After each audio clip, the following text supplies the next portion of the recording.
Geez, forgot my microphone on the desk again. But hello, everybody. It's very very cold outside. February the 9th. Very very cold. Very icy outside. I see a lot of people are complaining about ice for some reason. That ice is terrible. Yeah, I gotta agree. I slip on it all the time. So yeah, ice kind of sucks. But anyways, today we're not talking about cold, slippery ice. We're talking about the time that I worked at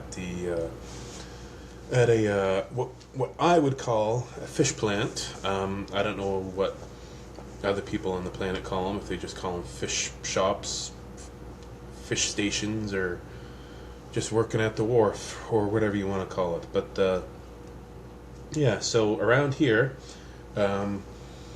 In Nova Scotia, if you don't have an education, you work at a fish plant, and if you can't work at a fish plant, you work at McDonald's. But yeah, so when I got out of high school, I bounced around a few different fish plants. Basically, how it works is that you would never get hired full time on at a fish plant. It's always casual work. So it's like dating a girl with a nose ring. It's never commitment. It's just always casual. But yeah. So basically, after high school, I worked at a call center. I already talked about that. When I got done at the call center and wanted to shoot myself in the face, I was like, no, we're gonna work at a fish plant until we go back to school. For plumbing, which was also, I guess, kind of a mistake because I didn't get any work out of that. But yeah, working at a fish plant, what they would do. So basically, in our town, we had boats coming in with what it was, if it was herring, haddock, something with scales on it.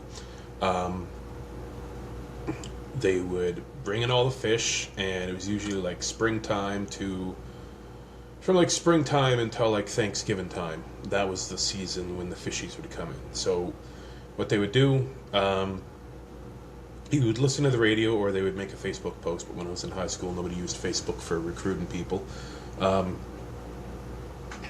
would put an ad on the radio saying there is roe for students to come and cut. Now roe, basically what it is, it's fish eggs. So you're watching Simpsons, knife a gun goes in, guts to come out. That's what you do. You'd shank a fish, you'd slit it open, and you'd pull out the eggs. And when you pull the eggs out, you got to make sure you put it in a box. There's like a membrane around the egg sac. You got to make sure that it doesn't bust a nut all over your arm and have all the eggs go everywhere. You got to make sure you do it neatly, and then if you're really good at it, you could have made some good money. Back in the day, you would make like $25 an hour if you were good at cutting roe. And that was like 2008 money. That could buy you like 5 footlongs from Subway, not just one. So yeah, I did that for a while. Hated it. That was at one fish plant. Then I went to another fish plant where you would cut sea cucumbers. I only did that for 2 days because that was all the work that they had of me. And you would go in, you would cut the head off the sea cucumber, and you would scrape its guts out, and then put the fleshy bits into a bucket, and that's what you did for 8 hours straight. Most of the coworkers, there was 2 kinds of coworkers at a fish plant. You either had all the high school kids that didn't care about being there, and they would work and they'd get good at it and go home, or you would have the random group of like 65-year-old women who were the fastest workers on the planet. They were like sweatshop fast. They would go in there, work for 10 hours, and then call the high school kids lazy dicks because they didn't want to work at a fish plant for 20 years. And that was that. And then that was what it was like working at the sea cucumber place. You would go in, you'd put like little baggies over your feet, you'd wear an apron, You'd have a hairnet on because it's technically food processing, and then after that, um, you'd go in with your gloves, cut stuff all day. Um, you were there with, I mean, again, 2008. You worked fast enough, or you were called a queer. Um, and then a couple years later, I ended up working at another fish plant. This one was a gigantic fish plant. Like it was like, I don't know, it was like the size of a Costco. It was just ginormous. Um, that was a what we did is we would pack up the fishes, and you pack them in boxes, and then they would ship the fish away. What they would use the fish for? Some of it was used for food, like I said, you were cutting the roe out, but a lot of it was used for bait. Like when there's a lobster boat, and they need bait for their traps. That's what these fish plants would do. They'd pack it all. You'd be sitting there, packing and slapping all day, just packing fish into these boxes. Um, and there'd be the odd time when there'd be a kid listening to his iPod at the time. You weren't supposed to listen to music, but some kids got away with it because you had to wear hearing protection. So you had like little tiny, what looked like earbuds. So the other kids would put in their headphones and tuck it in under their shirts to make it. Oh, my phone is ringing. So yeah. Anyway, I don't even know what I was talking about. Phone call interrupted my very important podcast. So yeah. That's how fun working at the fish plant is. Now, when you work at the fish plant, um, like I said, basically management will look at you and call you lazy if you don't want to work there for 75 hours a week, which is what some people did. Now, at one point, I did end up. Usually, whenever I worked at the fish plants, I was just kind of a temporary worker that called the work line and went to see if there was any work. So, yeah, every day you would call the work line, see, do you have any work today? And they'd be like, nope. And they're like, all right. But then I got hired on at a fish plant downtown, and that was a bit more lucrative. I got a whopping $12.50 an hour. Which was only about, at that time, only about 25 cents more an hour than what you would get working at McDick's. But I was also on call 24/7. So, yeah, I mean, I don't think you think if you're on call for 24/7, you'd be either like working in healthcare or like some sort of first responder. No, you're there to ice up a fishing boat. So basically what would happen, you'd get a call at like 2 or 3 in the morning and be like, all right, the boat's coming in. I'm like, all right. And two of the people that I worked with spent all of the money that they should have been saving up to buy a car and were spending on alcohol. So they didn't either alcohol or baby mamas. So they didn't really have an opportunity to get a vehicle at that point. Well, basically, they lived in like a mile from the fish plant, anyways. So instead of walking to work or getting a cab, they asked me if I could give them a ride, which was okay. I didn't mind giving them a ride. They were fun people. There was the odd time when uh, one of the guys, he'd have a bit too much liquor to drink the night before, and he'd always want. You know he was hungover because he's like, all right, we're going to McDonald's, and he would get like 3 McGriddles with extra sausage on 'em. Um, Now, there was another guy that I worked with. We're going to call him Jay. Jay was 100% an absolute hardcore alcoholic. So he would, there'd be several times when I'd go to pick him up. And I remember one time I had to go pick him up from his buddy's house. And I get to the door, like, I called him like half an hour earlier saying we were going to work. And he's like, all right. And then I go there to his apartment at his buddy's apartment. I'd call him, no answer. I'd go up there and he was passed out drunk on the toilet. So I'd slap him. His junk is just hanging out. I slap him like, right, let's go to work. But I wasn't the actual supervisor, so I couldn't make the call. So um, my supervisor was like, "All right, he's drunk and hungover. Let's operate this heavy machinery with all this ice equipment that's clearly not safe to do so if you're working with alcoholics because you can easily kill somebody because of all the heavy machinery and trucks and everything else that you got to move."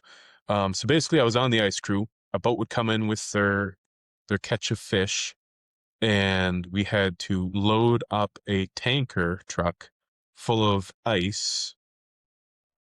And once that ice was filled, we would go to the boat and fill that tanker full of ice because you couldn't keep the fish cool on the boat because all their ice had melted on the water.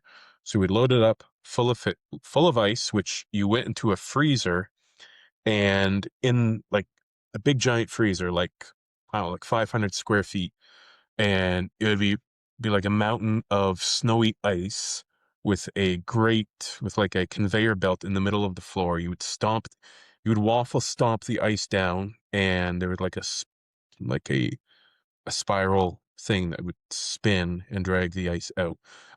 One guy I know, he being a, being an idiot, he stomped it down so far, then when no one else was looking, he's like, kind of want to go on workers' comp. So he stuck his foot purposely in like the maintenance opening of the grate just so he could grind his foot up a little bit. He thought maybe he would like sprain his foot and get off work. No, he ripped his foot off.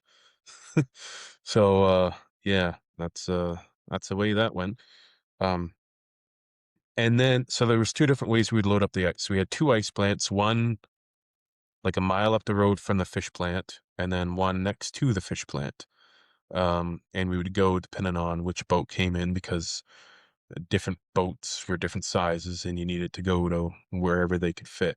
Um, so we went to the other one. I remember one time, the guy I was working with, he ended up getting so hungover that he passed out in the freezer. So I slapped him as hard as I could, try to wake. No, he was out. He was like out like RuPaul, nothing you could do. So I slapped him around a few times, like a woman who doesn't know her place. Just kept slapping him around. Nope, nope, nope. Wasn't waking up. And I had to do like a load up a 50-foot boat full of ice by myself. And he actually got fired that day. I really hope he's doing better because massive, massive alcoholic, and he shouldn't have been hired there in the first place. He would go to pub crawls the night before, and Jay would just be plastered and just unable to work. So my employer wasn't very responsible by hiring this guy. Anyway, we ended up hiring this other guy the next day. Um, he was more reliable for work, but he was also kind of a thief. He would go into he would watch the tankers, and he would grab like a 5-gallon bucket and just load it up with this nasty old greasy um, herring or whatever I don't know. It wasn't a fish that you would like to eat, but he would just load it up and like, yeah, I'm taking it home and I'm frying all this fish on my stove. I'm like, buddy, you're gonna get fired. He's like, nah, man. No, man, they're not gonna fire me. I'm too black, and that's legit what he said. He said I'm too black to be fired. And yeah, and the guys that I would work with, they they didn't drink like I mean, there's the other guy that got fired for being hungover on the job, but these other guys, they wouldn't drink, but they would smoke pot. I'm like, guys, smoking pot is just as bad for being impaired as drinking is. The only difference is that you're not going to stumble around when you're smoking pot, but you're going to be slow and mellow, and you're not going to be able to operate this machinery quite as well. But that's how our town is. You It's cool to be intoxicated at work, I guess. Um, so yeah, it was definitely a horrible job. I remember that the work term that I was offered was from summertime until when fishing ended, so like the end of the season. And I remember saying, "It's like, all right, this was when my wife was in school 4 hours away." I remember like, all right, I'm gonna work till the end of the season, then I'm done. And then that's what I did. I did that, but I called up the guy. I'm like, "Yeah, we're done in a couple weeks, aren't we?" He's like, "Oh no, we got another season coming. You still got lots of work to do." I'm like, "Well, no, I'm moving. I'm gonna be done." So they're pretty upset at me because I didn't want to. They they thought the responsible thing for me to do was to work for $12 an hour, um, 4 hours away from my wife. When I was like, "No, guys, I'm gonna go do something else. I'm gonna just find a construction job up there." And they're like, "Okay, you lazy prick." I was like, "Oh, okay. You know, maybe it makes more sense to pay rent in one place instead of two, you know?" Um, so yeah. And another part about the job is what one part I did like if you're on call, even if you get called into work for 1 hour, they have to pay you a minimum of 3 hours. So let's say you worked 3 different hours that day, you'd get paid 9 hours because you get called in 3 different times.